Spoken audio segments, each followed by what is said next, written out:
Հայտնի ձեռագրով մեկ օրում 3 անգամ Բաքուն հայտարարեց, թե հայկական կողմը խախտել է հրադադարը։ Ավելին, հաջորդ օրն էլ պնդեց, թե գիշերվանից մինչև կեսօր հայկական զինուժը ընդմիջումներով կրակել է իրենց դիրքերի ուղղությամբ։ Հայաստանի պաշտպանության նախարարությունը հերքեց լուրերն ու նորից կրկնեց հրադադարի խախտման դեպքերի հետաքննության համատեղ մեխանիզմ ստեղծելու առաջարկը։ Ընդդիմադիր պատգամավորը հիշեցնում է, այն օրը, երբ Երևանն ու Բաքուն հայտարարեցին պայմանագրի տեքստի համաձայնեցման մասին, Ալիևն ասաց, որ հայկական կողմի հանդեպ զրոյական վստահություն ունի։ Բնականաբար, եթե երկրների մեջ կա զրոյական վստահություն, ապա այդ պայմաններում որևէ լուրջ փաստաթուղթ,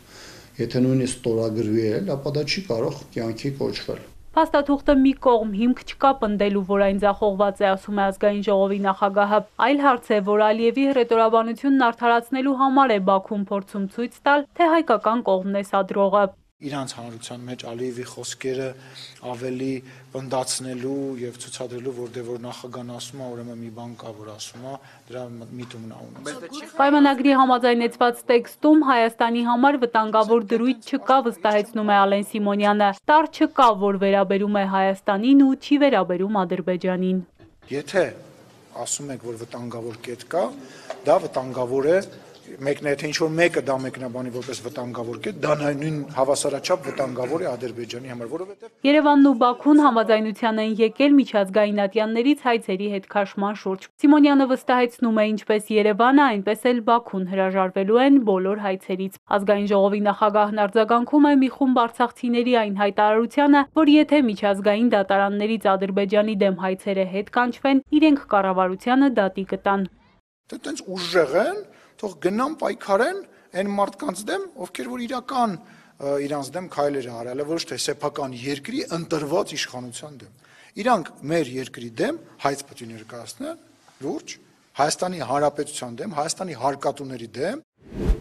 Այսպես կոչված խաղաղության պայմանագրով Բաքվի նախապայմանները չեն սպառվում, հախորժակն էլ չի փակվում, համոզված են ընդդիմադիրները։ Հիմա պայմանագրի բանակցություններն ավարտել ու կենտրոնացել են մյուս պահանջների վրա։ Այսպես կոչված միջանցքի թեման է, երկրորդը ապառազմականացումն է,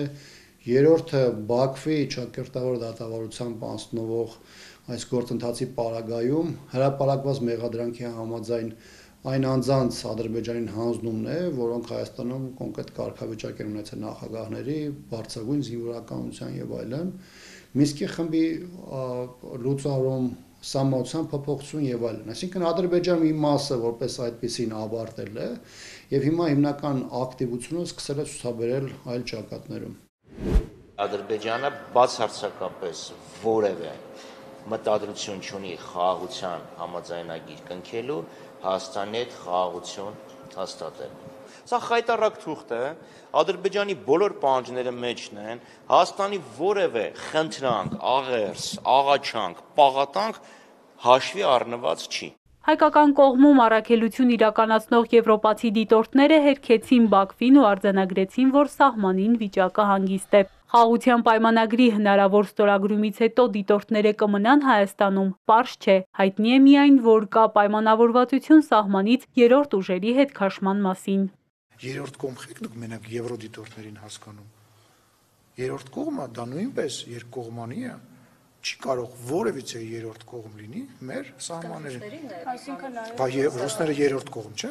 Մինչև պայմանագրի 17 կետերի հստակեցումը Երևանը համաձայն էր դիտորդներին հետ քաշել այն հատվածներից, որոնցում ավարտված կլինի սահմանազատումը։ Ամենածանրը առջևում է, ասում են դիմադիր պատգամավորը, նկատի առնելով սահմանազատման գործընթացը։ Ամենածանր ուղղությունը եւ ամենամեծ ականները հենց գտնվում են այդ գործընթացի տակ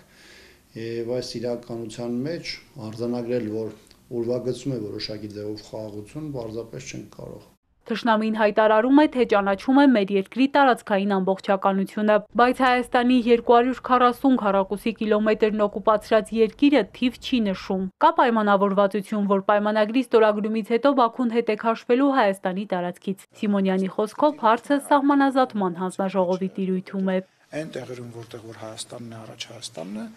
դուրս գալու, այն տեղերում, որտեղ որ Ադրբեջանն է առաջ, Ադրբեջանն է դուրս գալու, եւ այդ տրամաբանությունը արդեն իսկ դրված, ստորագրված եւ Ադրբեջանի նախագահի կողմից վերահաստատված է։ Արկախված է նաև գերիների հարցը։ Պայմանագրի ստորագրումից հետո նրանց հայրենիք վերադառնալու մասով Բաքվից պատրաստակամություն չկա։ Ավելին Երևանին առաջարկում են համագործակցել իրենց հետ։ Հայաստանից էլ հավաստիացում չկա, թե կբանակցեն ու կվերադարձնեն գերիներին մինչև ստորագրումը կամ հարցը որպես նախապայման կդնեն սեղանին։ Իշխանությունը վստահեցնում է, այս ուղղությամբ աշխատում են դիվանագիտական այլ խողովակներով։